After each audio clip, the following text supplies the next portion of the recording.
Bonjour à tous et à toutes. Vous allez bien? Oui? Bonjour à nos amis aussi internautes. Que le Seigneur vous bénisse aussi. Nous allons passer un excellent moment dans la présence de Dieu ce matin. Amen. Hein? Qui vient pour la première fois? Est-ce qu'il y a des visiteurs? Non? Est-ce que tout le monde est là? Oui. Ouais? Bon.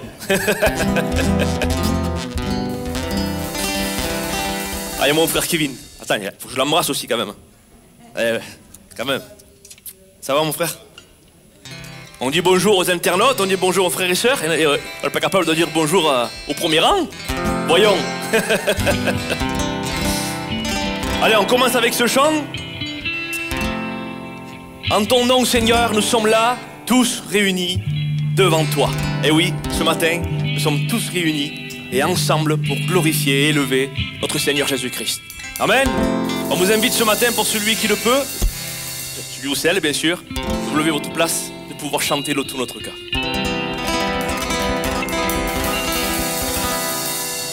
En ton nom, Seigneur, nous sommes là, tous réunis devant toi.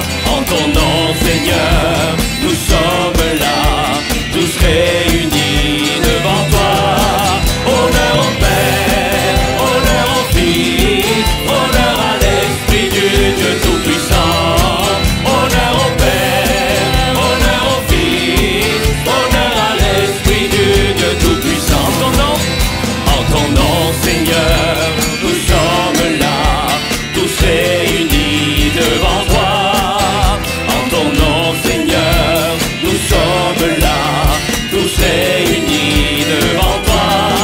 Honneur au Père, honneur au Fils, honneur à l'Esprit du Dieu Tout-Puissant. Honneur au Père, honneur au Fils, honneur à l'Esprit du Dieu Tout-Puissant. En ton nom, Seigneur, nous sommes là, tous réunis devant toi. En ton nom, Seigneur, nous sommes là, tous réunis. Tous ensemble, s'il vous plaît. Honneur au Père, honneur au Père, honneur au Fils, honneur à l'Esprit du Dieu Tout-Puissant. Honneur au Père, honneur au Fils, honneur à l'Esprit du Dieu Tout-Puissant. Honneur au Père, honneur au Fils, honneur à l'Esprit du Dieu Tout-Puissant. Honneur au Père, honneur au Fils, honneur à l'Esprit du Dieu Tout-Puissant. Oh, viens et vois que Dieu est bon, combien l'homme est béni lorsqu'il se cache en lui. J'ai cherché Jésus, j'ai cherché Jésus, et il m'a répondu. Lui seul m'a délivré de mes craintes passées. Je veux le remercier, je veux le remercier, car il est bon. Son grand amour pour moi ne tarira pas. Je veux le remercier, je veux le remercier, car il est bon, il est bon. Son grand amour pour moi ne tarira pas. Oh, viens, c'est moi de l'église. Oh, viens,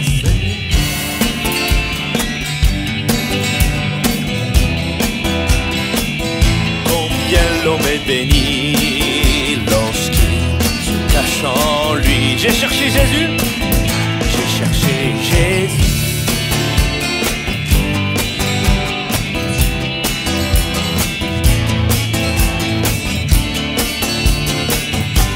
Je veux le remercier tous ensemble. Je veux le remercier, car il est bon. Son grand amour pour moi ne tarira pas. Je veux le remercier.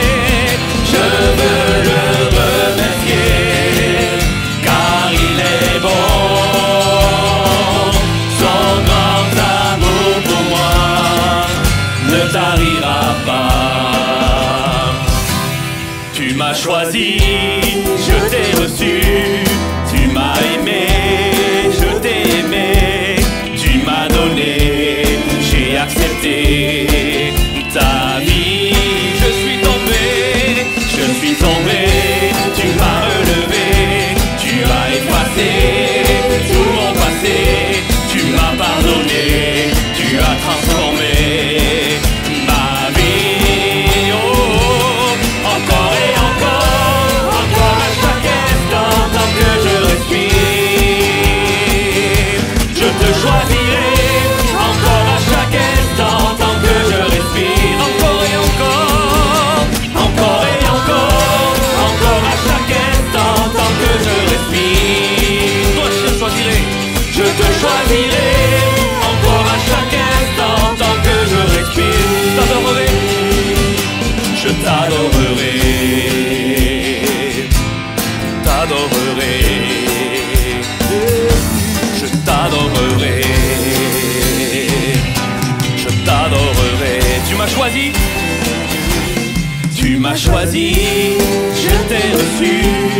Tu m'as aimé, je t'ai aimé. Tu m'as donné, j'ai accepté ta vie. Je suis tombé, tu m'as relevé. Je suis tombé, tu m'as relevé. Tu as effacé tout mon passé. Tu m'as pardonné, tu as transformé ma vie. Oh, encore à chaque instant, tant que je respire, je te choisirai, je te choisirai. Encore à chaque instant, tant que je respire, encore et encore à chaque instant, tant que je respire, je te choisirai, je te choisirai. Encore à chaque instant, tant que je respire, je t'adorerai. Alléluia, je t'adorerai, je t'adorerai. Alléluia. Oh, ton nom soit béni, Seigneur. Oh, merci Jésus. Oh, merci pour ton amour.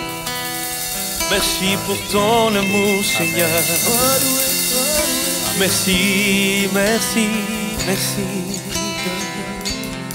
Alléluia. Merci de ta bonté. Oh, Merci pour tes grâces. Merci pour ton pardon, Seigneur. Oh, nous te louons. Gloire au Père. tes mélodies. Merci, merci. Alléluia. Merci. Alléluia, alléluia, alléluia. Jésus nous a libérés. Alléluia. Alléluia. Tu m'as ébloui par tes mélodies. Tu m'entoures d'un chant d'amour, chant de délivrance. Devant mes ennemis, toutes mes craintes s'enfuient. Je ne suis plus esclave de la peur. Je suis enfant de Dieu. Je ne suis plus esclave de la peur. Je suis enfant de Dieu. Est-ce que tu peux le proclamer ce matin? Je suis plus esclave de la peur. Je suis enfant de Dieu. Je ne suis plus esclave de la peur, mais je suis enfant de Dieu. Alléluia. Est-ce que tu peux le dire de ton cœur? Je suis enfant de Dieu.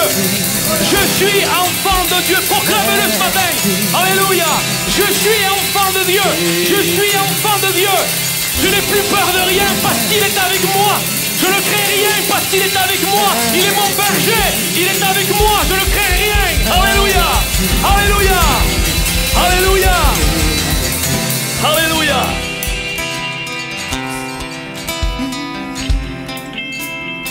Alléluia. Tu m'as ébloui par tes mélodies. Tu m'entoures d'un chant d'amour, chant de délivrance. Alléluia. Devant mes ennemis, toutes mes craintes s'enfuient. Je ne suis plus esclave de la peur. Je ne suis plus esclave de la peur. Je suis enfant de Dieu. Je ne suis plus esclave de la peur. Je suis enfant de Dieu. Tu m'as ébloui. M'a ébloui par tes mélodies. Tu m'entoures d'un chant d'amour, chant de délivrance, chant de délivrance devant mes ennemis. Toutes mes craintes s'enfuient. Je ne suis plus esclave de la peur. Je ne suis plus esclave de la peur. Pourquoi? Je suis enfant de Dieu. Je ne suis plus esclave. Je ne suis plus esclave de la peur. Je suis enfant de Dieu. Avant ma naissance, tu m'avais choisi, appelé par mon nom. Tu m'as adopté, je suis de ta famille. Ton sang coule dans mes veines. Avant ma naissance, avant ma naissance, tu m'avais choisi. Tu m'avais choisi. Alléluia. Appelé par mon nom, tu m'as adopté. Adopté. Je suis de ta famille. Ton sang coule dans mes veines. Je ne suis plus esclave de la peur. Je suis enfant de Dieu. Je ne suis plus esclave de la peur. Je suis enfant de Dieu. Avant ma naissance, que l'Église. Avant ma naissance, Tu m'avais choisi. appelé par mon nom. Réalise ce matin, Tu m'as adopté. Je suis de ta famille. Alléluia. Ton sang coule dans Avant ma naissance, encore une dernière fois. Alléluia. Avant ma naissance. Alléluia.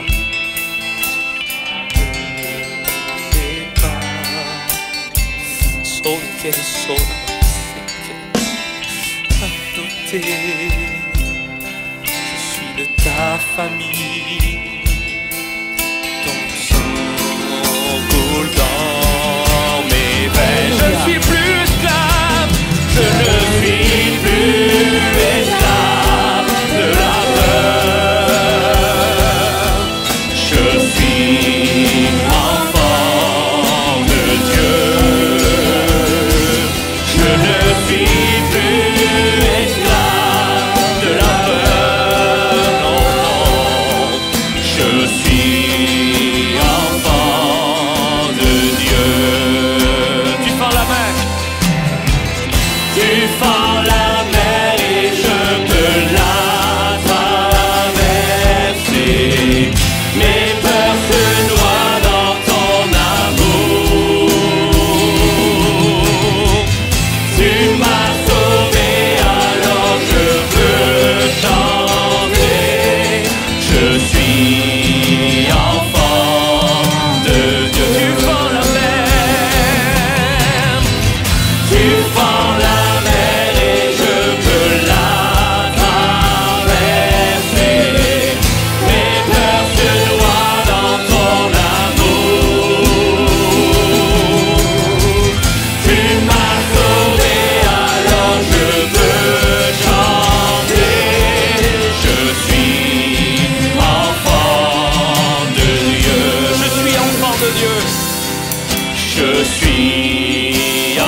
Alléluia, alléluia, alléluia, alléluia. Oh, quelle joie d'être enfant de Dieu. Quelle joie, quelle grâce. Alléluia. Gloire et gloire et gloire et gloire. Alléluia. Oh, je suis enfant de Dieu. Je réalise ce matin, je suis enfant de Dieu.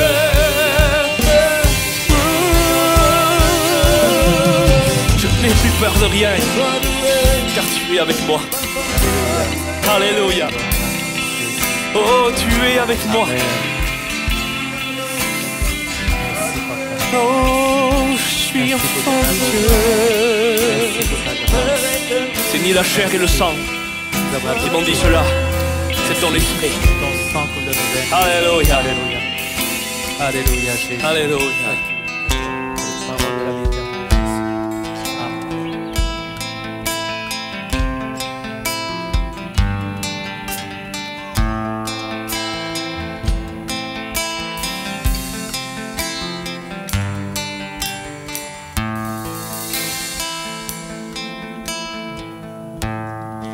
Mon seul abri, c'est toi. Toujours mon cœur te chantera, car tu me délivres. Et chaque fois que j'ai peur, je m'appuie sur toi. Je m'appuie sur toi. Et dans ma faiblesse,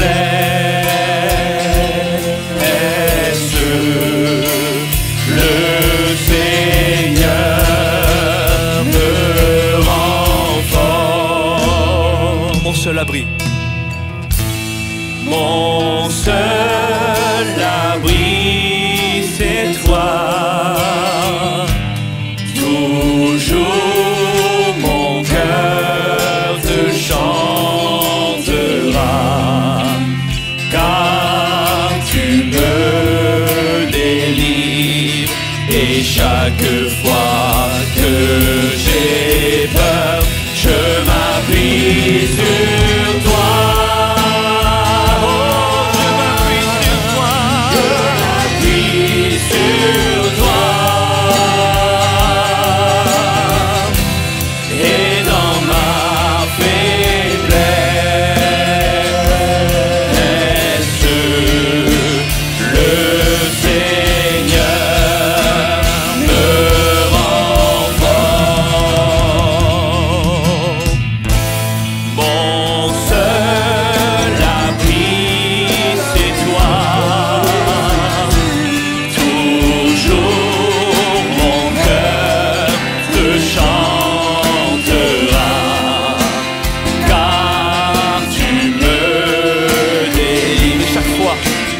Chaque fois que j'ai peur, je m'appuie sur toi. Je m'appuie sur toi.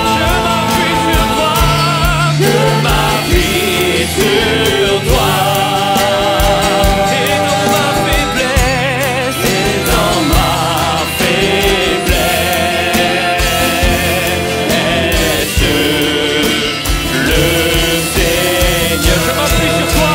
Me rend fort, je m'appuie sur toi. Je m'appuie sur toi. Et dans ma faiblesse,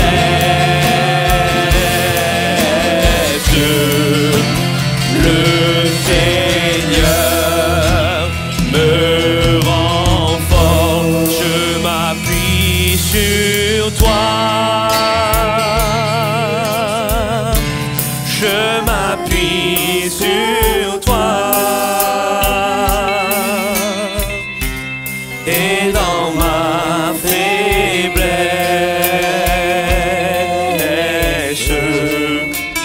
le Seigneur me rend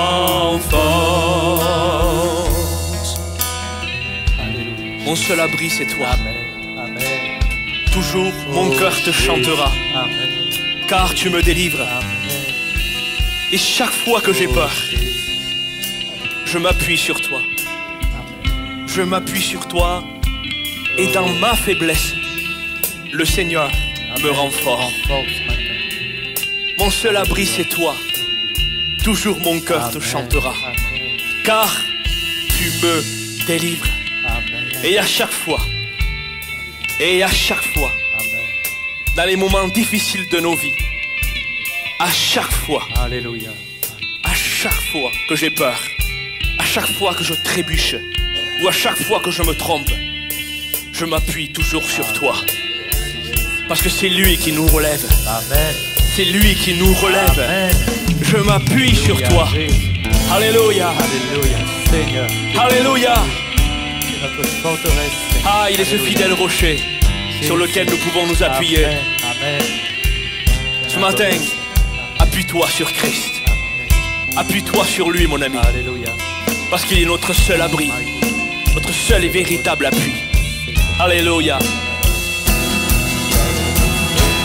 Je m'appuie sur toi. Oh, je m'appuie sur toi.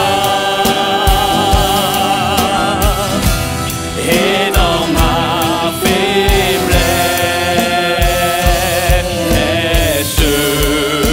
le Seigneur me rend fort. Je m'appuie sur toi. Alléluia. Sauve que des sauves.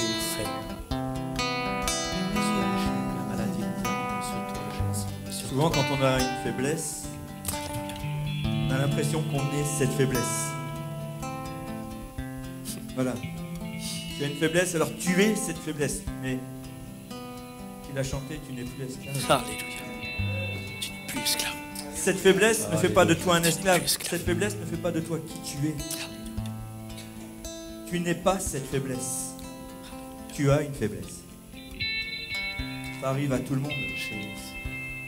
Mais Dieu te dit ce matin, ne t'arrête pas à ta faiblesse.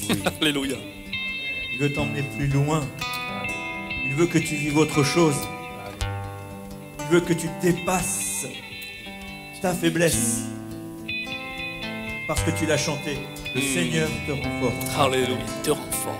Que ce ne soit pas simplement des mots chantés à l'unisson. Fortifie. Que ce ne soit pas simplement des mots qu'on a lus sur un écran. Dépasse ta faiblesse. Oui, tu as une faiblesse. Mais tu n'es pas cette faiblesse. Alléluia. Tu es Alléluia. enfant de Dieu. Alléluia.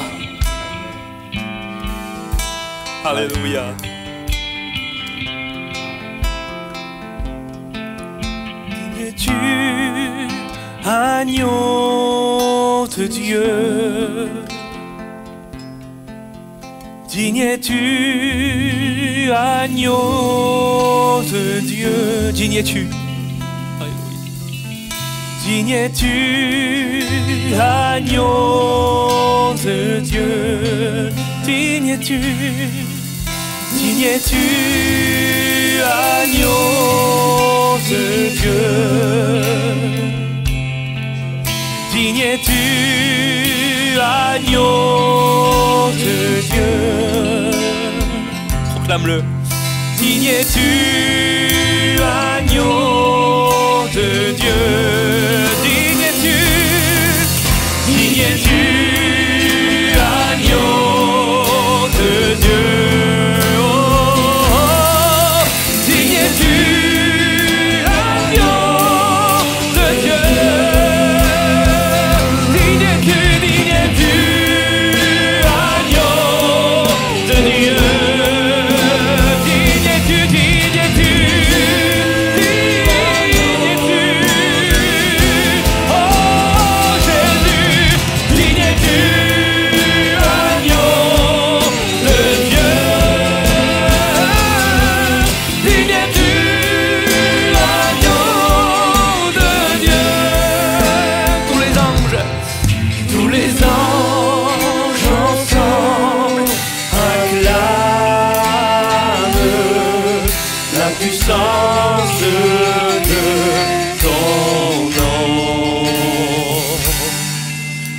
de gloire, je t'adore. Alléluia.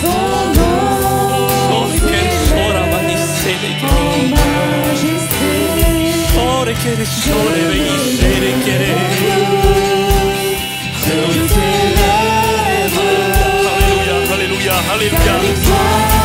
Alléluia, alléluia, alléluia. Autorité, digne es-tu, agneau de Dieu. Digne es-tu, agneau de Dieu. Tous les anges ensemble acclament la puissance de ton nom. Dieu de gloire, Dieu de gloire. Alléluia. Je t'adore, ton nom s'élève en majesté de l'élève. Oh, à toi la gloire, à toi la gloire, à toi la gloire. Je célèbre La puissance, ton règne. Alléluia. Autorité, digne es-tu, agneau de Dieu. Digne es-tu, digne es-tu, digne es-tu. Oh Jésus, digne es-tu, digne es-tu. Alléluia. Acclame la puissance de ton nom. Église, s'il vous plaît, tout ensemble, digne es-tu. Digne es-tu. Alléluia.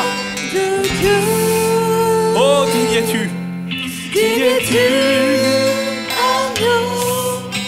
Alléluia, alléluia, alléluia. Digne es-tu. Digne es-tu. Encore une fois, digne es-tu, proclame-le. Tu, agneau de Dieu, digne es-tu, digne es-tu, digne es-tu, agneau de Dieu, digne es-tu, agneau de Dieu. Alléluia. Oh, digne es-tu, agneau de Dieu.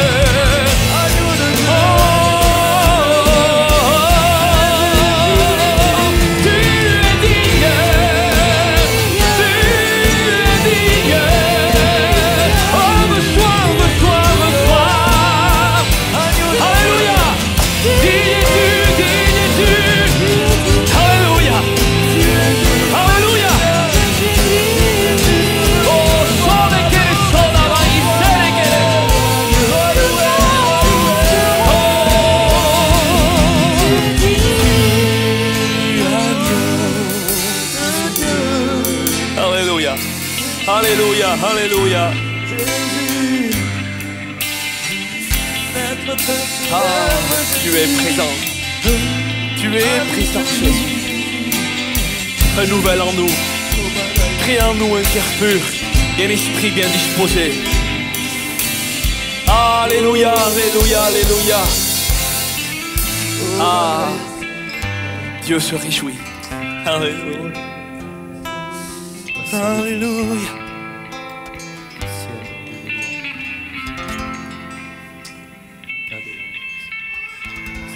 Amen. Nous avons un Dieu de gloire, les amis. Alléluia. Nous avons un Dieu merveilleux et ce matin, Dieu veut nous interpeller. Il veut parler à son peuple, il a des choses à nous dire. Et j'aimerais simplement qu'on puisse rester d'abord dans cet esprit d'adoration. J'aimerais que juste 2-3 voix s'élèvent pour remercier Jésus. Ensuite, je vous partagerai la parole que Dieu m'a donnée ce matin pour l'Église et pour nos amis internautes. Mais avant toute chose, j'avais une image pour vous, les amis d'internautes. Je voyais un voile et je voyais une fente entre ce voile. Et je me disais, mais pourquoi ce voile? Et Dieu me disait, dis à ces hommes, à ces femmes qui regardent derrière leur écran, et ceux qui n'ont pas de vie de communion d'église. Parce que certains nous regardent après leur culte, certains, et on vous remercie pour votre amitié, pour votre fidélité. On vous remercie aussi parce que vous pensez qu'on a des choses à vous apporter. Gloire à Dieu. Mais pour ceux qui n'ont pas de vie d'église, Dieu dit, il n'y a plus de voile de séparation. Considérer que l'église n'est pas bonne pour toi, c'est considérer qu'il y a un voile entre toi et moi. Et Dieu te dit, j'ai déchiré ce voile. Je bâtis l'église. Le Seigneur t'encourage à avoir une vie de communion fraternelle, à ne pas te contenter de quelque chose seul, juste entre lui et toi, mais à vivre ces temps de communion avec les frères et sœurs. Peut-être tu as été blessé, peut-être, oui, mais de toi à moi, qui ne l'a pas été? Je te demande pardon si l'Église a été une pierre d'achoppement pour toi. Parce qu'à bien des reprises, elle a été une pierre d'achoppement pour beaucoup de gens. Parce que nous ne sommes pas parfaits. Mais l'Église, c'est la volonté de Dieu. L'Église, c'est le plan parfait de Dieu. L'Église est parfaite. C'est nous les humains, les hommes, les femmes, qui avons été des pierres d'achoppement. Mais l'Église, ne méprise pas l'Église de Jésus. Parce que tu es l'Église de Christ. Alléluia, Seigneur. Que plusieurs élèvent leur voix pour glorifier Jésus. Dis-lui combien tu l'aimes. Alléluia, Jésus. Alléluia, alléluia.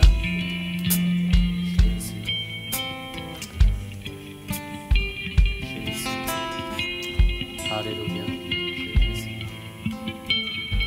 Jésus. Amen. Amen.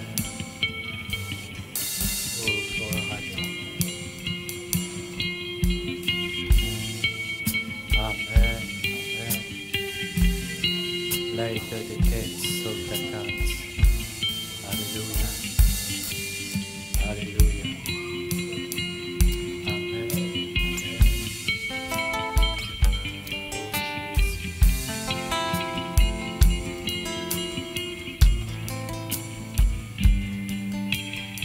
Amen. Merci à l'équipe de louange. Merci Dylan. Merci pour ce temps de grâce. Alléluia. Dieu est bon. Amen. Hier, nous étions en Suisse. Guillaume et moi, on est allés dans le canton du Jura. Alors, jusqu'à ce qu'on y soit, on ne savait pas que ça existait vraiment, le canton du Jura. Pour moi, le Jura, c'était en France.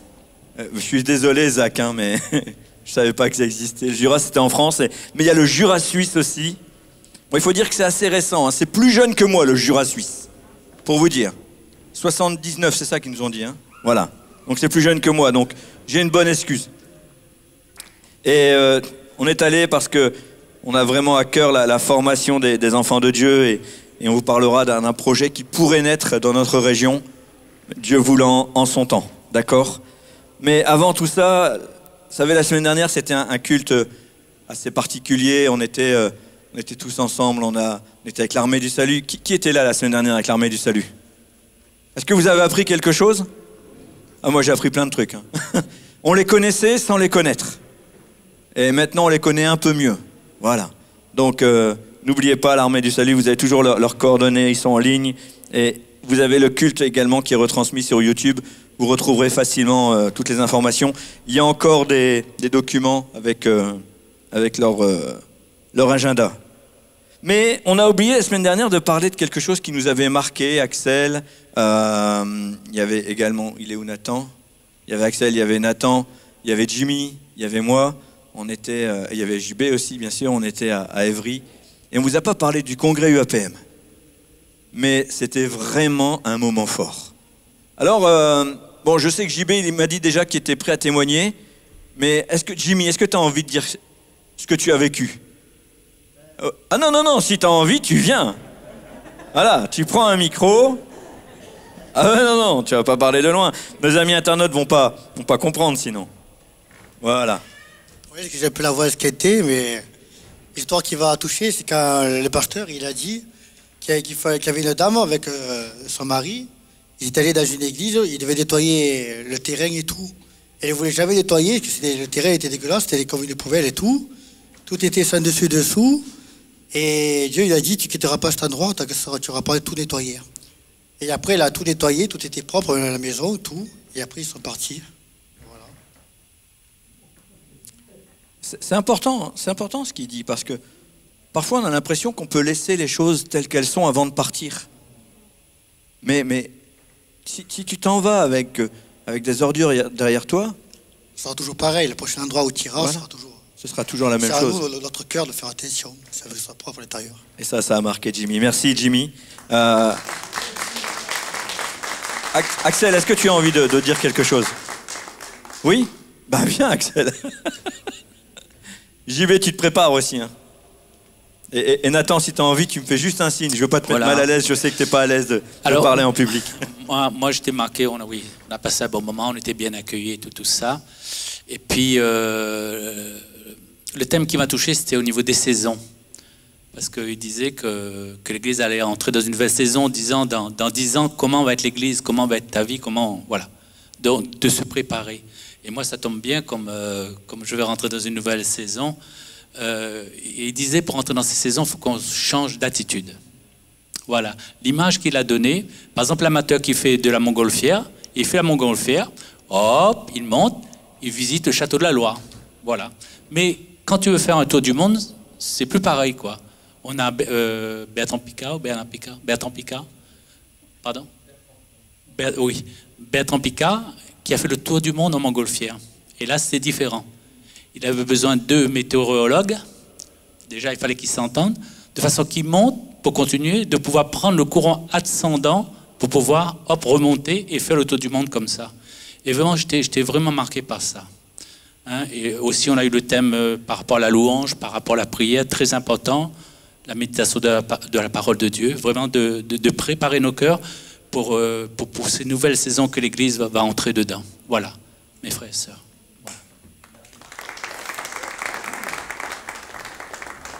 Voilà, je vais laisser la parole aussi à JB, qui a vécu, je pense, un congrès assez agréable, hein, à mon avis. Des fois, je voyais JB arriver et je me disais, mais est-ce qu'il y a des amateurs de Dragon Ball ici? Non? Je parle pas de Dragon Ball Z, hein, je parle des premiers épisodes.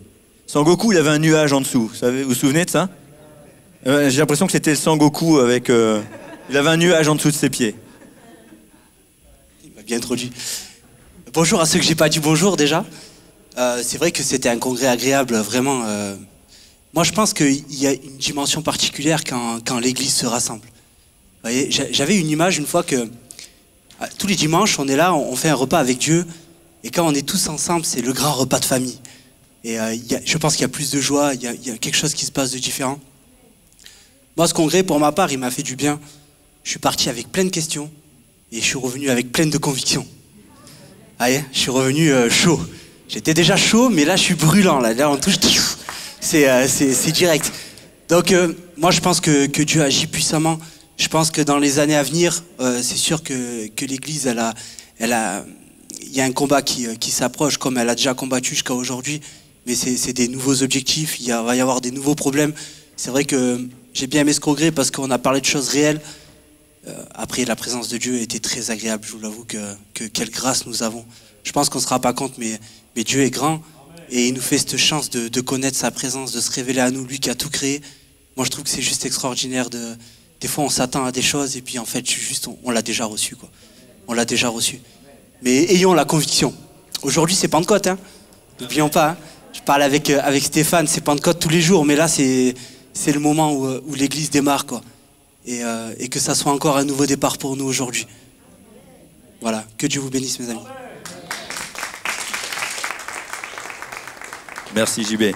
Alors c'est vrai que je connais les autres familles d'églises, hein, les Assemblées de Dieu, les baptistes, les réformés, les méthodistes. Je pourrais en citer plein, et on se connaît sans vraiment se connaître. Mais ce que l'on sait, c'est ce qu'on vit dans notre famille. Et c'est vrai qu'à UAPM, on sent cette faveur de Dieu, d'autant que pendant ce congrès, on a eu aussi l'occasion d'accueillir les pasteurs proposants. Alors pour ceux qui ne savent pas vraiment ce que ça veut dire, pasteur proposant, c'est pasteur stagiaire, d'accord, pour vous simplifier les choses. Mais est-ce que vous savez combien on a de pasteurs stagiaires à UAPM? 4 pasteurs stagiaires vont finir leur stage cette année. Ils seront reconnus pasteurs l'année prochaine. Alors déjà, ça c'est vachement encourageant. Mais il y a 6 pasteurs proposants qui entrent cette année, dont Dylan. 6 pasteurs proposants. Vous imaginez un peu, alors qu'on le sent dans l'église en général, il y a une fuite de l'engagement, il y a une perte de vitesse, les gens ne veulent plus vraiment accéder à ces postes-là. Au sein du APM, on a 10 pasteurs stagiaires. Waouh! Ça veut dire actuellement qu'une église sur 3 a un pasteur stagiaire à UAPM. Et c'est pas fini, d'autres arrivent. D'autres arrivent. On est fou de joie. Vous n'imaginez pas à quel point c'est encourageant. Parce qu'il y a une perte de la vocation, il y a une perte de tout ça. Et on est très encouragé par cette dynamique parce qu'il y a des pénuries partout. Alors, vous allez me dire, mais est-ce que, par exemple, l'église d'Evry, ils ont 3 pasteurs stagiaires. Est-ce qu'ils ont besoin de 3 pasteurs? Ils sont près de 600 personnes déjà dans l'église.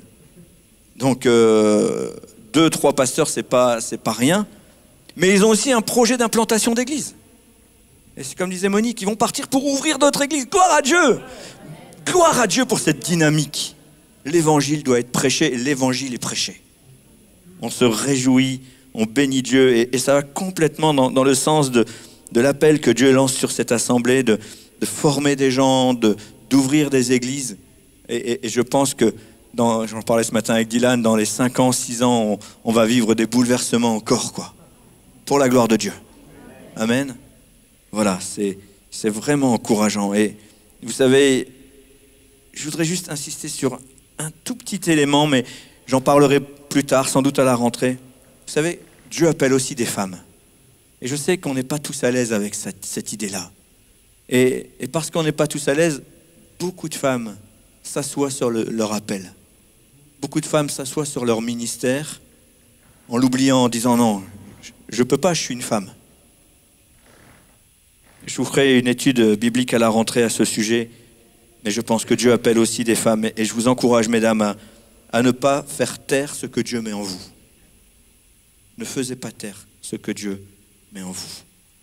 Et quand je vois autour de moi ces personnes se lever, ces pasteurs proposants qui arrivent, ces hommes, ces femmes, il y a une femme dans les 10.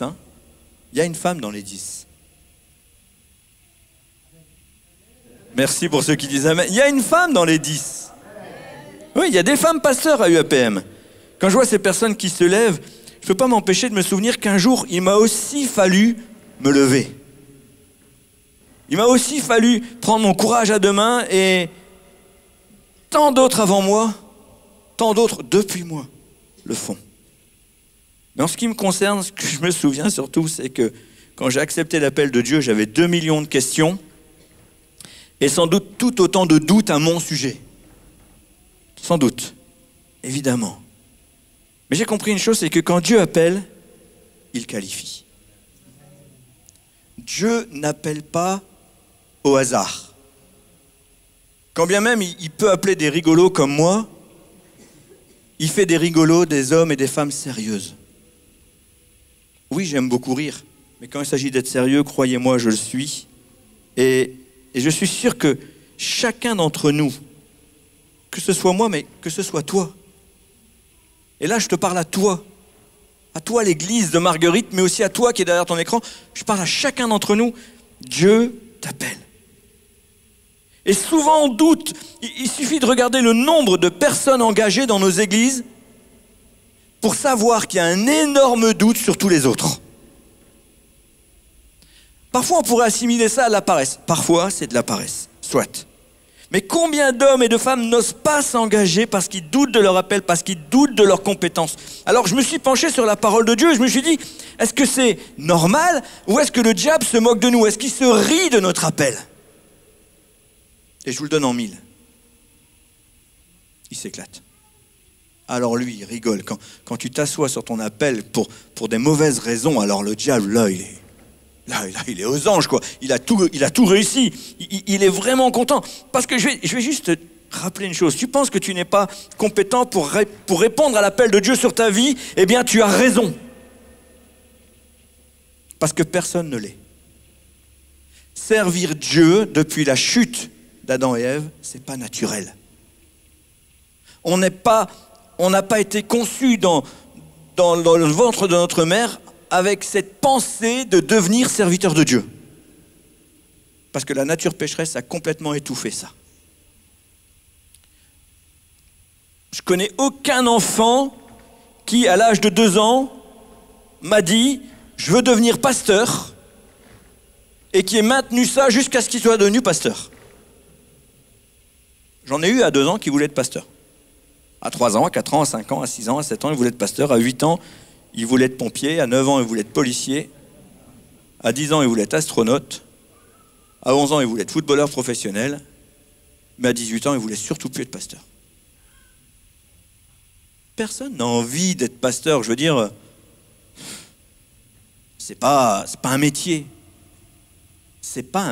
Vraiment, c'est pas un métier. D'ailleurs, pour ceux qui l'ignorent peut-être, vous savez que l'Église me paye, mais l'Église en réalité ne me paye pas. Elle me donne des honoraires de culte. La loi prévoit que le pasteur ne touche pas de salaire. Le pasteur n'est pas soumis à un contrat de travail. Donc vous voyez, même la loi, même la France, en France, on a compris une chose, c'est que pasteur, c'est pas un métier. D'accord? Alors, merci à l'Église de me donner des honoraires de culte et franchement, vous me bénissez. Mais ce que je veux dire, c'est devenir pasteur, c'est pas une fin en soi, c'est pas naturel. Alors Dieu va t'équiper pour entrer dans ton appel d'une manière surnaturelle. C'est la raison pour laquelle je ne comprends pas les hommes et les femmes qui peuvent entrer dans un service sans avoir été poussés par Dieu. Parce que dans ce cas-là, ils vont agir d'une manière intellectuelle, ils vont agir d'une manière pratique. Mais quel genre de fruit ça peut porter? Quel genre de fruit ça va générer? Moi, j'ai déjà vu, quand vous forcez un arbre à porter du fruit, parce que vous avez étudié toutes les méthodes pour que ça se passe, vous allez peut-être avoir des fruits, mais croquez pas dedans. C'est pas bon. Ça n'a pas de goût. Vous avez déjà mangé des fruits ou des légumes qui n'avaient pas de goût? Non? Ça vous est déjà arrivé? C'est parce que ce sont des arbres qui n'ont pas porté des fruits inspirés par la puissance de la terre qui les a portés. Ils ont donné quelque chose qui a été forcé par la nature. Et quand tu forces la nature à faire quelque chose, tu ne peux pas apporter des bons fruits. Mais quand tu laisses le Saint-Esprit souffler sur toi, nourrir ce qu'il a mis en toi, alors tu vas avoir des fruits merveilleux. 1 100, 1 1000, 1 10 000, on n'est pas là pour compter. C'est pas important. Et d'ailleurs, je vais vous parler ce matin de quelques personnes qui ont fait des choses incroyables pour la gloire de Dieu. Et bien évidemment, je m'appuyais sur la Bible pour en parler. On va remonter dans l'Exode, chapitre 31. On va lire les 11 premiers versets du chapitre 31. Et je trouve juste cette histoire extraordinaire. L'Éternel parla à Moïse et dit « Sache que j'ai choisi Beth-Salel, fils d'Uri, fils de Hur, tribu de Juda. Je l'ai rempli de l'Esprit de Dieu, de sagesse, d'intelligence et de savoir pour toutes sortes d'ouvrages. Je l'ai rendu capable de faire des inventions, de travailler l'or, l'argent et les reins, de graver les pierres, à en chasser, de travailler le bois et d'exécuter toutes sortes d'ouvrages. Et voici, je lui ai donné pour aide Oholiab, fils d'Ahisamach, de la tribu de Dan. J'ai mis de l'intelligence dans l'esprit de tous ceux qui sont habiles pour qu'ils fassent tout ce que je t'ai ordonné. La tente d'assignation, l'arche du témoignage, le propitiatoire qui sera dessus, et tous les ustensiles de la tente, la table et ses ustensiles, le chandelier d'or pur et tous ses ustensiles, l'autel de parfum, l'autel des holocaustes et tous ses ustensiles, la cuve avec sa base, les vêtements d'office, les vêtements sacrés pour le sacrificateur Aaron, les vêtements de ses fils pour les fonctions du sacerdoce, l'huile d'onction, et le parfum odoriférant pour le sanctuaire. Ils se conformeront, à tous les ordres que j'ai donnés. Waouh! Moi, ce qui m'interpelle, c'est ce verset 4. Est-ce que tu peux me reprojeter le verset 4? Je l'ai rendu capable de faire des inventions, de travailler l'or, l'argent et les reins. Vous savez, parfois on est fasciné par toutes les inventions qu'on a autour de nous. Moi, quand je vois les voitures, je me dis, mais quelle ingéniosité, quoi. Tu appuies sur une pédale et tu as un moteur qui se fait avancer. Ça pourrait paraître naturel, hein, mais moi, je trouve ça juste extraordinaire. Quand je regarde ça, et que j'ai entre les mains quelque chose de exponentiellement fois plus puissant que les plus gros que les meilleurs ordinateurs d'il y a 20 ans. C'est hallucinant, là, l'intelligence que l'homme a. Et là, la Bible nous dit que c'est Dieu qui qualifie des hommes, des femmes pour faire des choses extraordinaires. Et ici, parfois, je me suis dit, mais comment ils ont pensé à ça? Et bien sûr, l'homme rationnel va dire, l'homme est intelligent. Si l'homme était intelligent, croyez-moi, ça se saurait entre nous. Hein? Il y aurait beaucoup moins de guerres, il y aurait beaucoup moins de conflits, il y aurait beaucoup moins de problèmes sur cette planète si l'homme était intelligent. Non? Bah si, quand même. Hein, on est d'accord. Hein? L'homme intelligent, c'est pas celui qui fait la guerre. Hein? Mais là, on a une réponse à cette question. Comment ça se fait que des gens ont pensé à faire ça? Parce que Dieu les a rendus capables de faire des inventions. Et c'est ce qui est écrit. Quand Dieu l'a rendu capable, alors du coup, je me suis dit, mais quand est-ce que Dieu l'a rendu capable? À quel moment? Est-ce que c'était à sa naissance? Ou est-ce que c'est justement au moment où Dieu parle? Et on va répondre simplement à cette question en faisant un petit bond en arrière. Allez, vous venez avec moi, 3300 ans avant aujourd'hui. On est en Égypte. On est hébreu. Qu'est-ce qu'on fait à longueur de journée? Des briques. Il y a des gens qui, au lieu de m'appeler Frédéric, m'appelaient Fais des briques. C'était juste pour voir si vous étiez encore avec moi. Mon père, entre autres, un jour m'a appelé Fais des briques. Voilà. Je trouvais ça marrant. Mais, voilà. 3300 ans en arrière, les Hébreux faisaient des briques. Ils passaient leur temps à faire ça et ils avaient construit des pyramides, ils avaient quand même vécu quelques années là, hein, quelques centaines d'années là. Et parmi les Hébreux qui font les briques à longueur de journée, eh bien, on commence à sentir que c'est compliqué, quoi. Parce qu'on est arrivé comme des sauveurs, souvenez-vous, grâce à Joseph. Joseph a quand même sauvé l'Égypte d'une famine importante. Il a sauvé sa famille, toute sa famille est venue, ils se sont multipliés, et d'abord on était les bienvenus.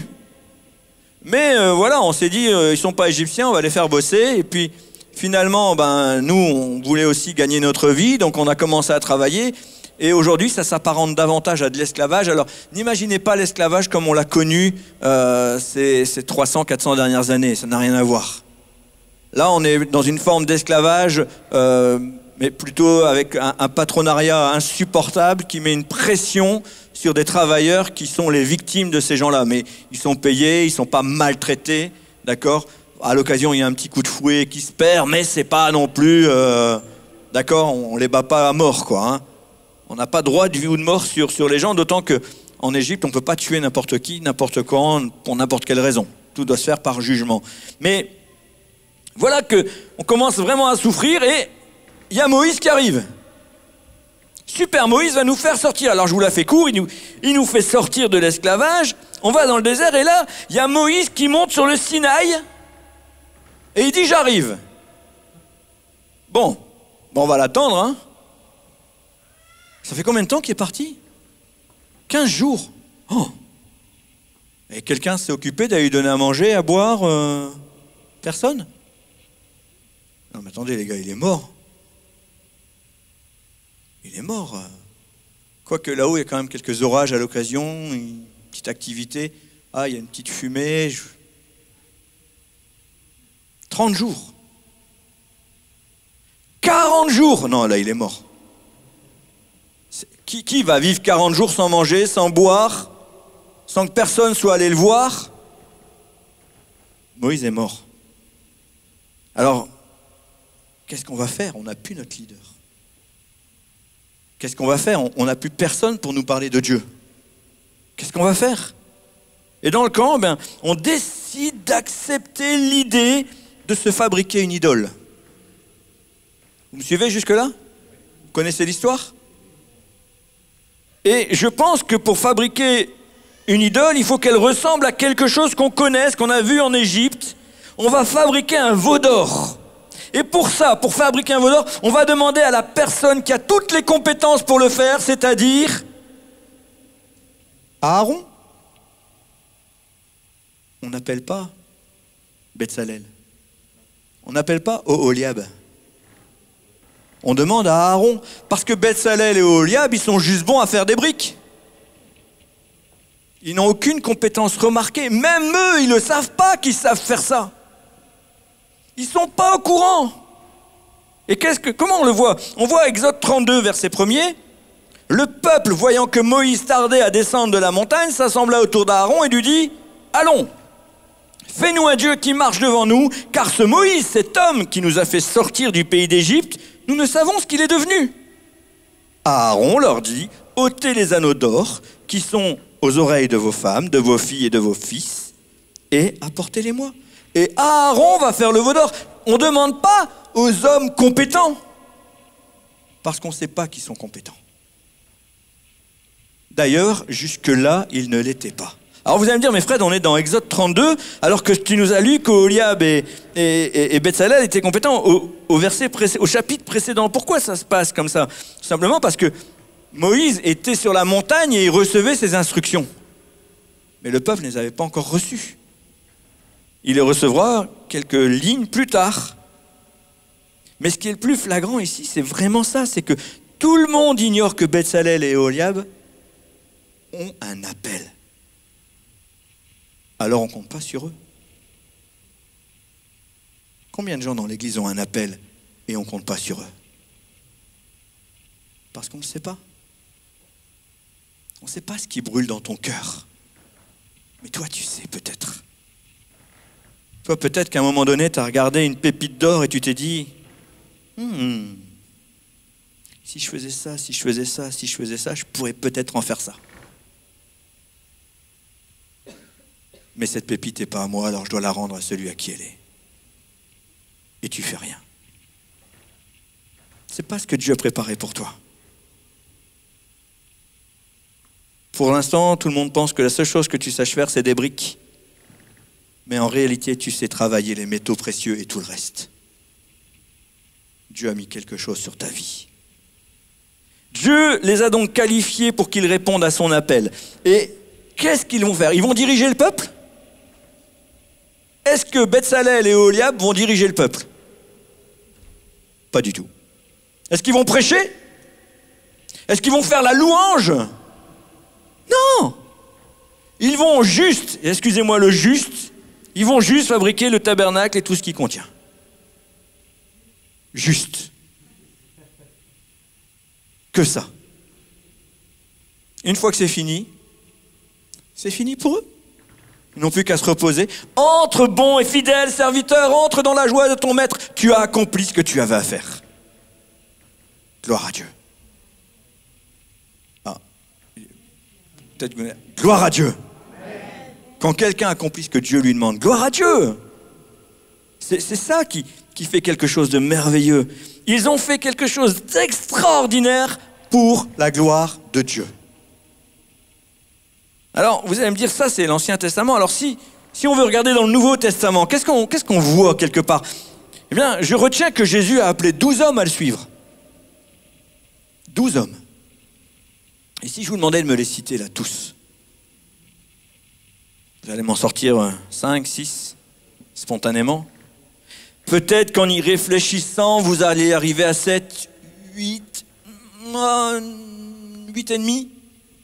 Est-ce qu'on va écorcher un nom? Mais est-ce qu'on a les 12? Pourtant, ils ont tous accompagné Jésus durant son ministère terrestre. Ils sont écrits dans la Bible, c'est cité. Je retiens plus le nom de Betsalel et Oholiab que les 12.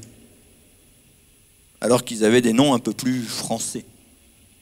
Quelqu'un a dit, c'est quand même surprenant que Jésus, juif en terre d'Israël à l'époque, s'entoure d'un Pierre, d'un Luc, d'un Jacques, d'un Jean, d'un Matthieu, C'est incroyable. Hein. Bon, c'était pas leur vrai prénom. C'est les prénoms francisés pour nous, parce que Pierre s'appelait pas Pierre, déjà il s'appelait Simon, et il s'est finalement appelé Pétros. Mais ça c'était en latin et en grec. Voilà, enfin bref, ça a été francisé. Mais ils ont tous, Céphas c'était encore un autre nom. Voilà, encore. Donc ils ont tous été là, et 11 d'entre eux, imaginez, 11 d'entre ces 12 hommes ont contribué au changement de la face du monde. Le monde entier a été influencé par ces 11 hommes, et on n'a retenu que 4-5 noms. Parce que, oui, je dis plus que 4-5 parce qu'on a enlevé Judas. Hein. Et Judas, on l'avait tous. Je ne sais pas si c'était Judas Nana ou Judas Bricot. C'était juste pour voir si vous étiez encore avec moi. Mais ces 11, ma femme, elle est dépitée. J'ai pas dit Judas Asperge. Hein. Ces 11 personnes ont contribué à la transformation de la face du monde depuis 2000 ans. Vous vous rendez compte? Juste en répondant à un appel. Suis-moi. Fais ce que tu as à faire. Dieu ne t'appelle pas forcément à faire des choses incroyables ou remarquables. Mais, en tout cas, il t'appelle et il t'équipe pour que ton œuvre le glorifie. J'en veux pour preuve Éphésiens 2,10, car nous sommes son ouvrage, ayant été créés en Jésus-Christ pour de bonnes œuvres que Dieu a préparées d'avance afin que nous les pratiquions. Amen. Gloire à Dieu. Alors, tu vas me dire, oui, mais, ok, mais je ne sais pas encore précisément quelles sont ces bonnes œuvres. Parce que je ne suis pas vraiment rentré dans le truc encore. Ok, Fred, là ce matin, tu m'interpelles et je me dis, ok, si j'attends d'avoir fait mes années d'études, etc., j'en ai encore pour une paire d'années, quoi. Je ne vais rien faire tout de suite. Mais regardez, hein, on a un pasteur stagiaire, il n'attend pas. Hein. Il a des études à faire, il va les faire. Mais il avance quand même. Pourquoi? Parce que dans l'Ancien Testament, Ecclésiaste 9,10 nous dit « Tout ce que ta main trouve à faire, fais-le avec la force que tu as. Car il n'y a ni œuvre, ni pensée, ni science, ni sagesse dans le séjour des morts où tu vas. » Si tu attends d'avoir été formé, façonné, tu ne vas rien faire, peut-être que tu vas mourir avant d'avoir commencé. Non, tu ne sais pas quoi faire, ben déjà fais ce que ta main trouve à faire. Si Dieu l'a mis devant toi, fais-le. Alors, il ne faut pas faire tout et n'importe quoi dans n'importe quelle circonstance, on est bien d'accord. D'autant qu'aujourd'hui, Dieu bâtit son Église, Jésus nous réunit, mais au milieu de nous, il crée des besoins, il crée des envies, il crée des fonctions. Il fait tout ça, et croyez-moi, tout ça n'est pas à la charge du pasteur. Si je devais jouer de la batterie et de la guitare, mais l'église serait vide. Bah oui, c'est pas du tout mon appel. Hein. Je sais pas faire ça, moi. Tout ce que ta main trouve à faire, fais-le. Et ça, c'est le premier pas. Et ce premier pas, finalement, c'est là où peut-être un peu c'est difficile, il doit se faire sans murmure. Parce que parfois, on se dit, moi, je ne suis pas appelé à faire ça, quoi. Parfois, il y a des hommes, des femmes qui arrivent dans l'église, c'est des ingénieurs, ils se convertissent et ils ne savent pas quoi faire. Alors, c'est des têtes hein, dans le monde, ce sont des hommes et des femmes peut-être qui manipulent des centaines de milliers d'euros, qui managent des dizaines, des quinzaines, des centaines de personnes. Mais dans l'église, ils ne savent pas quoi faire. Et qu'est-ce que Dieu met devant eux? Le ménage. Mais non, mais moi je ne suis pas appelé à faire le ménage. tout ce que ta main trouve à faire, fais-le. Fais-le. Et là, on entre dans une dimension nouvelle, un esprit de service, une disposition à faire ce que Dieu nous demande. Peut-être que vous n'avez pas remarqué ce matin, en tout cas moi je n'avais pas remarqué, mais tout le jardin a été fait ce week-end-là. En sortant, vous allez faire un petit tour. Vous ne sortez pas par derrière, vous sortez par les portes et vous allez voir le travail merveilleux qui a été fait dans le jardin. Eh bien, ce n'est pas moi qui l'ai fait. J'étais pas là. Mais c'est fait, quoi. Et c'est magnifique, c'est super. C'est vraiment encourageant parce que ça accueille les gens. Quand ils arrivent, les gens, et qu'ils rentrent dans une église, ils disent « Ouais, le jardin était entretenu. » Et ils rentrent « Oh, les sols sont propres. » Nous, on est parfois rentrés dans des églises, c'était dégoûtant. Ça donne pas envie d'y retourner. Mais gloire à Dieu, à Marguerite, il y a des hommes, des femmes qui se lèvent et qui font le travail. Et faites-le sans murmure. Parce que Colossiens 3, 23 nous dit tout ce que vous faites, faites-le de bon cœur, comme pour le Seigneur et non pour des hommes. Parce que Jésus est là ce matin. Jésus est rentré, il a dit, ouah, c'est propre ici. Ouah, le jardin, c'est agréable, merci. Ah, merci. Merci Jimmy, merci Axel. Merci Christian. Merci pour tout ce travail merveilleux. Et j'en oublie, hein. Merci Joël. Merci, waouh, c'est propre les gars, waouh, on voit que vous aimez ma maison. On voit que vous aimez ce local que je vous ai donné. C'est juste des murs, ok. Mais quand on entre ici, on ne regarde pas l'état de la chaise avant de s'asseoir. On sait qu'elle est propre. Parfois, elle casse. Elles sont un peu vieilles, alors on va en changer quelques-unes. Mais en tout cas, elles sont propres. Gloire à Dieu. Et qu'est-ce que nous dit Luc 16, 10 ? Est-ce que vous savez avant de le projeter ? Ah ben, trop tard. Celui qui est fidèle dans les moindres choses l'est aussi dans les grandes. Celui qui est juste dans les moindres choses l'est aussi dans les grandes. Finalement, oui, tu es ingénieur, tu diriges 100 personnes, tu as une entreprise. Sois fidèle dans les petites choses et tu verras que ton entreprise, c'est pas grand-chose à côté de l'entreprise de Dieu. Et l'entreprise, ça n'a rien à voir. Hein. L'Église n'est pas une entreprise. Ces choses pourraient paraître simples, mais il y a souvent un grand écart entre la théorie et la pratique. Là, vous avez tous dit Amen, mais on sait que c'est compliqué. On sait que c'est difficile. On sait que c'est difficile de se dire, bon, je suis déjà bien engagé dans ma vie professionnelle, comment je peux m'engager dans l'Église en plus, quoi ? J'ai une femme, j'ai un mari, j'ai des enfants, j'ai mes parents, j'ai mes engagements. C'est pas moi qui t'appelle. Et celui qui t'appelle, c'est tout ça.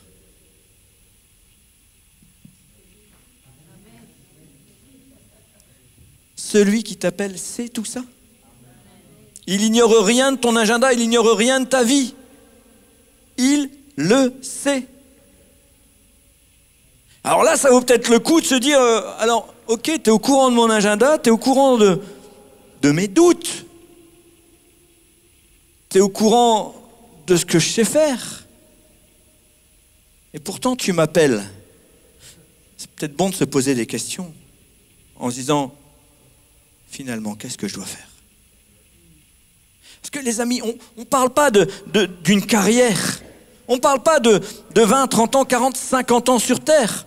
On ne parle pas de la retraite à 64 ans. On parle de l'éternité. Allô ? Alors, par peur, par doute, parfois par paresse, il faut le dire, beaucoup restent spectateurs de la vie de l'Église. Mais le problème, c'est qu'au ciel, tu ne pourras pas dire à Dieu, je ne savais pas. C'est quoi ton excuse au ciel quand tu vas arriver ? Qu'est-ce que tu vas dire à Dieu ? Oh, écoute, j'ai eu peur. J'ai douté. Ou même, j'avais pas envie. Ben, ça arrive. On n'a pas toujours envie. Oui ou non? On n'a pas toujours envie. Mais comprenez bien, c'est que Dieu est patient. Amen. Mais Dieu est Dieu. Il est patient, mais il est Dieu. Ce qu'il attend de toi, il est suffisamment patient pour l'attendre. Mais quand il est trop tard, il est trop tard. On a remarqué une chose, hein, c'est ce qu'on disait surtout en Martinique. En Martinique, les gens étaient coutumiers du retard. Oh, vous rigolez, mais il y en a ici qui sont un petit peu coutumiers de l'affaire, hein.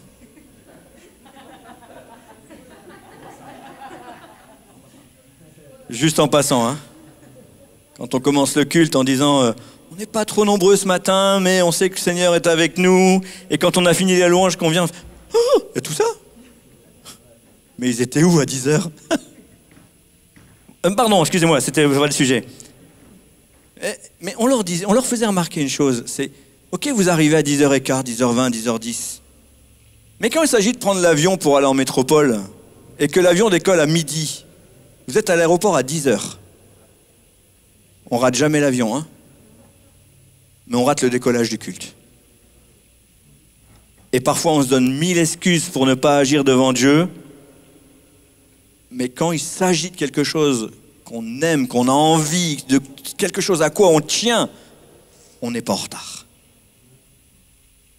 Je reconnais que c'est beaucoup plus agréable de voyager que d'être pasteur. Voilà. Je reconnais, hein. Même si j'aime énormément ce que je fais, servir Dieu, c'est une grâce, j'avoue, franchement. Mais j'aime bien aussi voyager. Mais entendez bien que si Dieu est patient, Dieu est Dieu. Et il va mesurer nos excuses.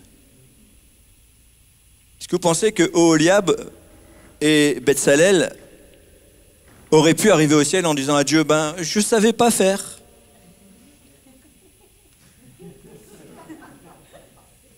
Oholiab, Betsalel, venez, on va construire le tabernacle. Je ne sais pas faire. Ah mais Dieu m'a dit que vous étiez capable. Dieu m'a dit qu'il vous qualifiait. Ah moi je ne sais pas faire.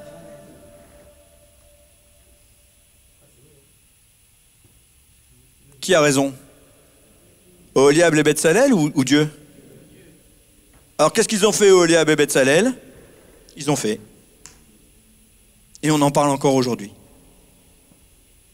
C'était peut-être pas grand-chose à l'échelle du monde.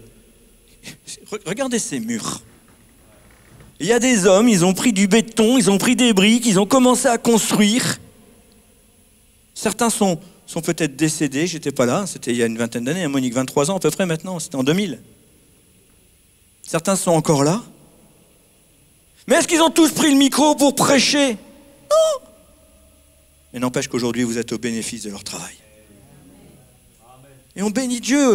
Je bénis Dieu pour la vision du pasteur Freddy, pour son obéissance. Je bénis Dieu pour cet homme. Alors bien entendu, il ne s'agit pas de dire oui à tout, parce qu'après vous allez vous surcharger, vous allez faire des burn-out. Soyons clairs et nets. Il y a des gens, je sais, je peux leur demander n'importe quoi, ils vont me dire oui. Alors, des fois, ils viennent me voir et me disent « pourquoi tu ne vas pas demander ?» Simplement par sagesse. Et je leur dis même parfois, je t'ai pas demandé parce que je savais que tu allais me dire oui, mais je pense que tu as autre chose à faire. C'est comme ça, il y a des gens, ils veulent tout faire parce qu'ils ont un esprit de service. Il faut faire aussi attention. Hein, on a des gens dans l'église qui ont fait des burn-out et il faut faire attention à pas trop se surcharger, mais c'est bien de faire ce que Dieu te demande de faire. Et juste de vous à moi, je ne suis pas Dieu. Si je vous demande quelque chose, ce n'est pas forcément Dieu qui vous le demande. Demandez à Dieu s'il faut le faire. Parce que moi, je pense que vous avez la compétence, mais vous n'avez peut-être pas le temps. Et si vous faites quelque chose, surtout ne le faites pas seul. Jésus n'a jamais envoyé quelqu'un seul. Au minimum 2 par 2. On ne peut pas être tout seul. On s'essouffle. On est fragile. On est une proie. Pourquoi croyez-vous que Jésus, il délaisse 99 brebis pour aller chercher une? Parce que si elle est égarée, elle est une proie facile.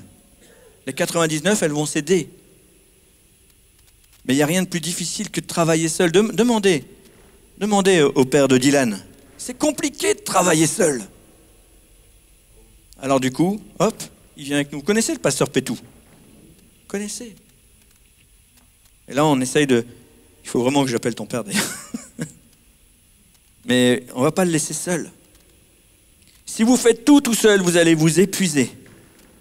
Vous allez peut-être tenir un moment, c'est la vérité. Parfois, Dieu vous demande de faire seul, au moins d'assurer la vacation, mais dès que possible, élargis l'espace de ta tente. Démultiplie-toi. Travaille avec d'autres, parce que sinon ça va lâcher. Juste une petite image que Dieu m'a donnée quand je préparais ce message.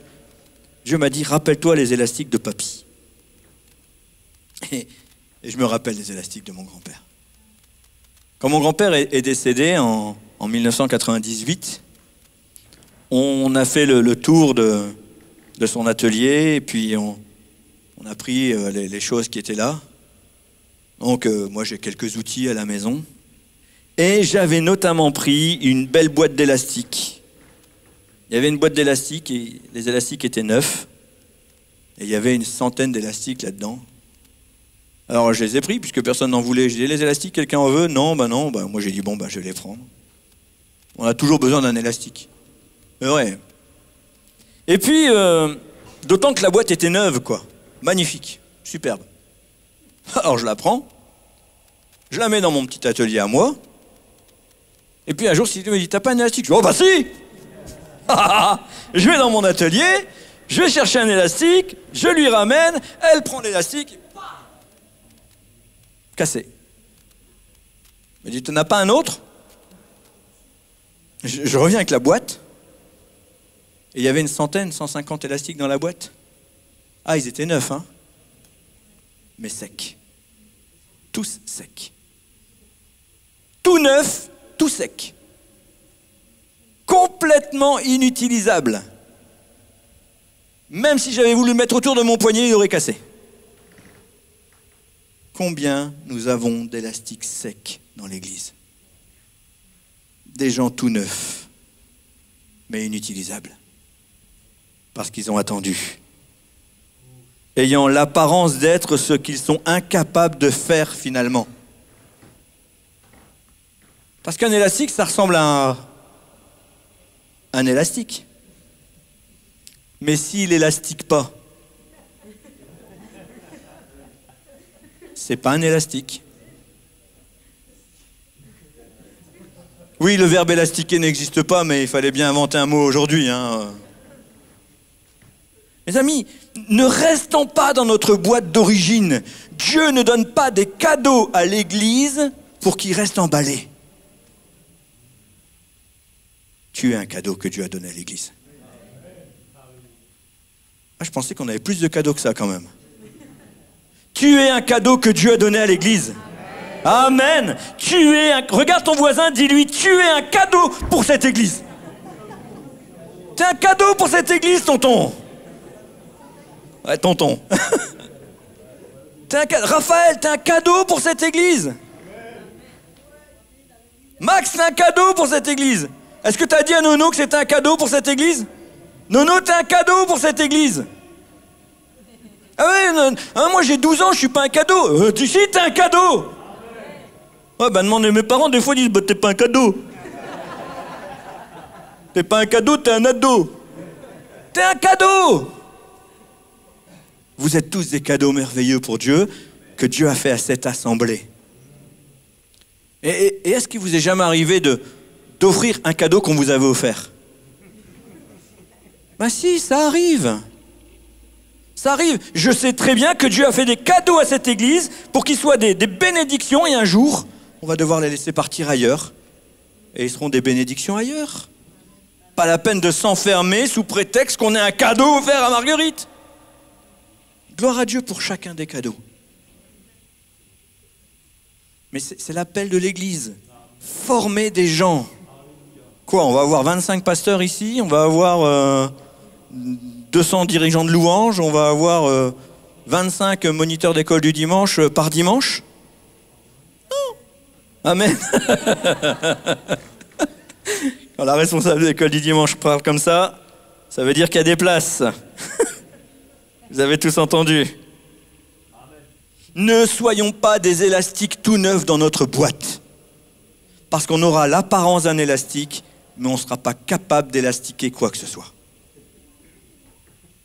Est-ce que tu veux élastiquer? Mes amis, JB l'a rappelé, nous sommes en plein week-end de Pentecôte. Et on se souvient qu'il y a 2000 ans, Dieu a largement équipé les disciples de Jésus afin qu'ils annoncent la bonne nouvelle. Ces hommes, ces femmes ont changé la face du monde parce que Dieu les avait équipés. Dieu, ce matin, t'équipe. Quand il s'agit de le servir, Dieu t'équipe. Et c'est pour ça que je vais m'arrêter là maintenant, on va prier ensemble. On va dire à Dieu, montre-moi l'équipement que tu m'as donné. Montre-moi l'équipement. Montre-moi, Seigneur, ce à quoi tu m'appelles. Et surtout, dis à Dieu, maintenant que j'ai reçu l'équipement, je veux m'en servir. Amen. L'Église, est-ce que vous pouvez vous lever? Et j'aimerais faire quelque chose, peut-être que vous n'avez pas l'habitude, mais j'aimerais qu'on puisse prier les uns pour les autres.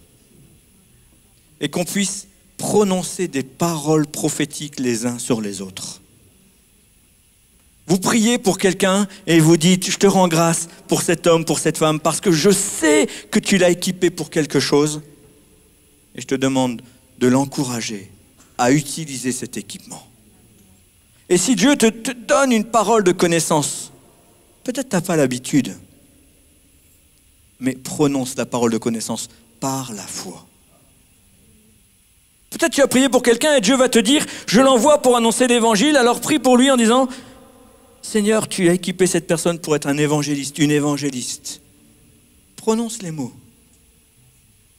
Sème quelque chose. Est-ce qu'on peut faire ça à l'église? Alors, ce sera un petit brouhaha, mais je vous invite à bouger.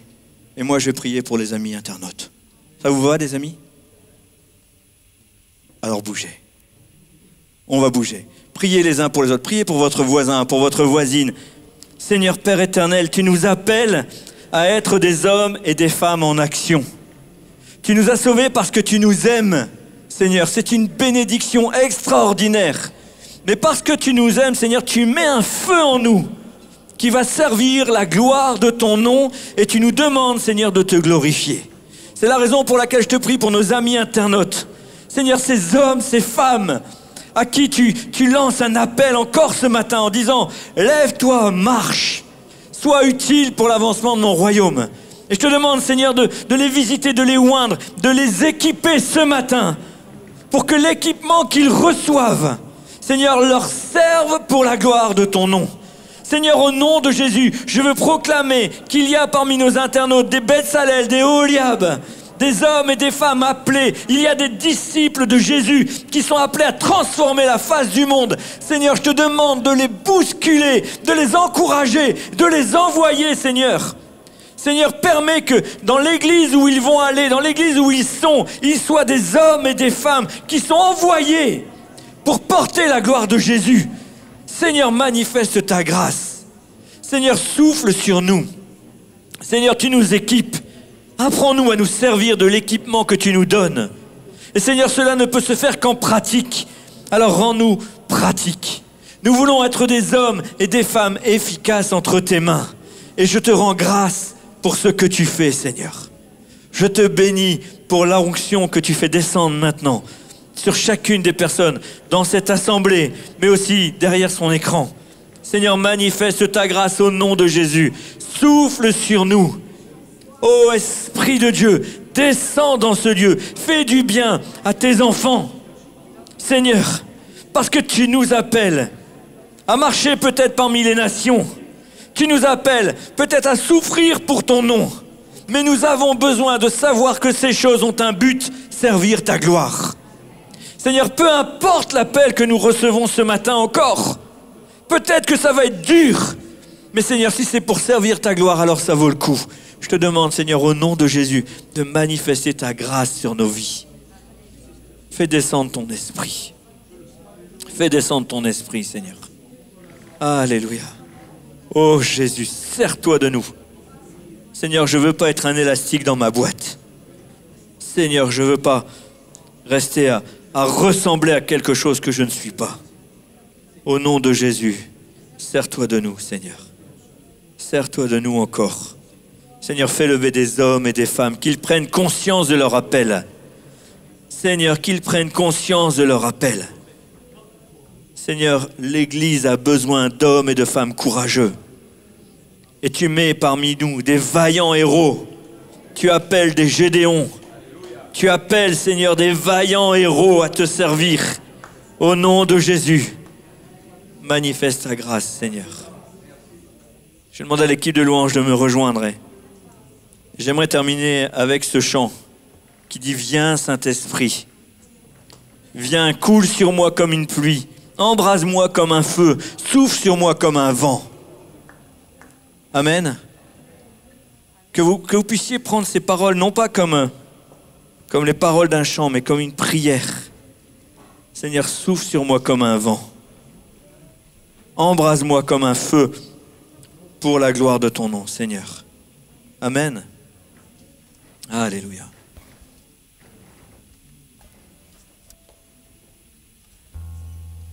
Que ce soit une prière.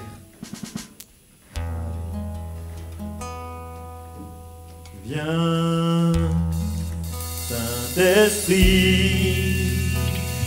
viens par ton vent, remplir le temple que je suis. Oh, viens,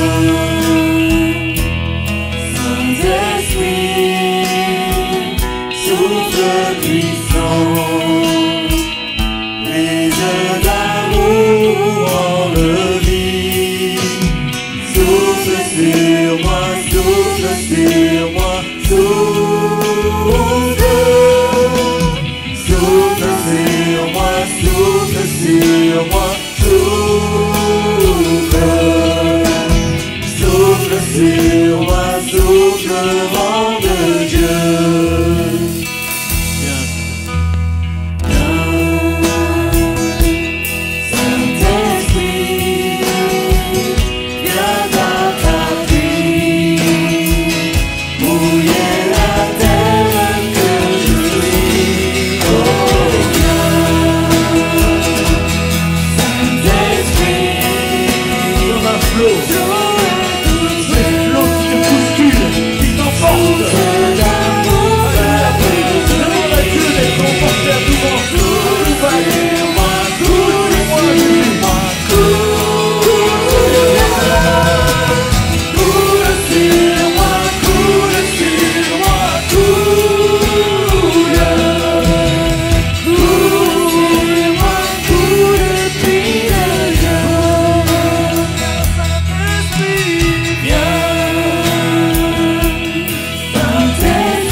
Laissez-vous porter par le vent de Dieu.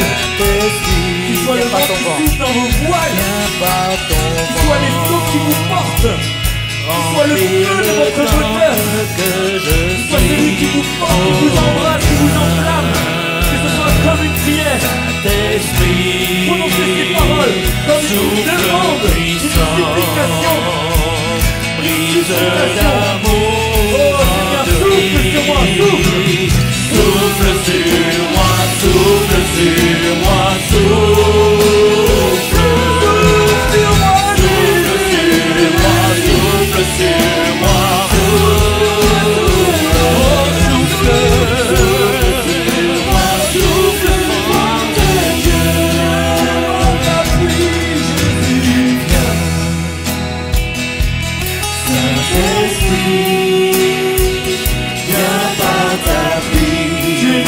qui a reçu une graine,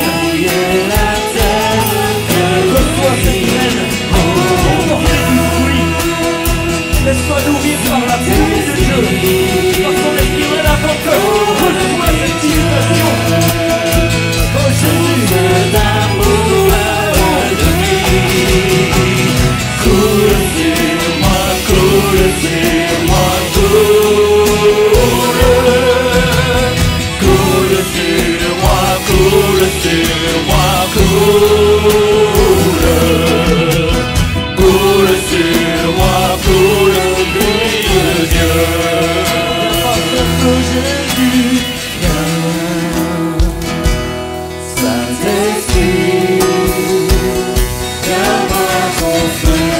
Seigneur, je place ma vie sur l'autel, je fais ma vie sacrée, Seigneur. Oh, viens, Saint-Esprit, me dévorons. Voici l'amour plein de vie.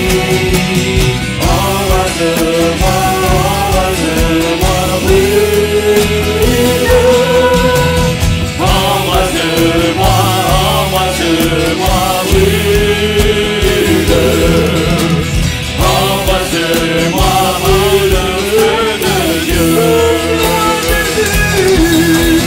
Souffle sur moi, souffle sur moi, souffle. Souffle sur moi, souffle sur moi, souffle. Souffle sur moi, souffle nom de Dieu. Coule sur moi, Jésus. Coule sur moi, coule sur moi, coule sur moi, coule sur moi, coule sur moi,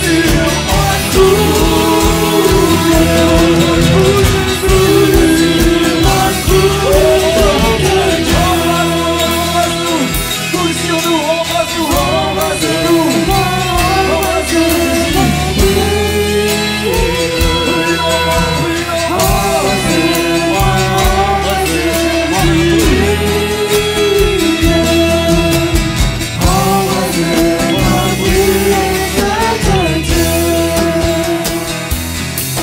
porté par le Saint-Esprit. Louez Dieu, adorez-le. Dites-lui merci pour ce qu'il est en train de faire dans votre vie. Il confirme les choses. Que ta main soit versée. Oh Saint-Esprit, fais cette œuvre merveilleuse dans l'Église. Seigneur, envoie-nous comme des témoins puissants pour la gloire de ton nom. Seigneur, nous voulons voir ta gloire, non seulement dans notre vie, mais dans notre famille, dans notre village, dans notre ville, dans notre pays, dans ton assemblée, Seigneur, au nom de Jésus. Souffle sur ton Église, coule sur tes enfants, embrasse nos vies, nos cœurs pour la gloire de ton nom. Oh Jésus, alléluia. Oh Jésus, viens Saint-Esprit, viens. Saint-Esprit, viens par ton vent, viens par ton vent.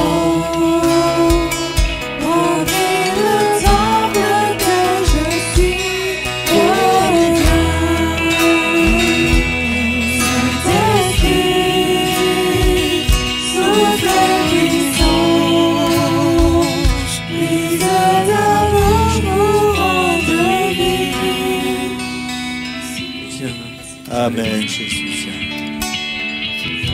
Laissez-vous porter. Amen. Je vais appeler Dylan et il va nous conduire dans un temps de scène. J'aimerais que simplement vous vous laissiez porter par ce moment. Par ce moment qui nous rappelle tellement de choses. Je salue nos amis internautes et je vous encourage peut-être avant de quitter, je voudrais simplement vous dire que Dieu a prévu quelque chose pour vous encore. Ne laissez pas ces choses passer. Et alors que nous, on va prendre la scène, peut-être chez vous, prenez un temps à part. Rendez grâce à Dieu. Dites-lui merci pour ce qu'il fait pour vous. Et je vous encourage encore à vivre des temps de communion fraternelle. Ne passez pas à côté de ça. Je vous souhaite une bonne semaine. Soyez bénis, soyez des bénédictions. À très bientôt. Et nous, l'Église, on reste dans cette pensée.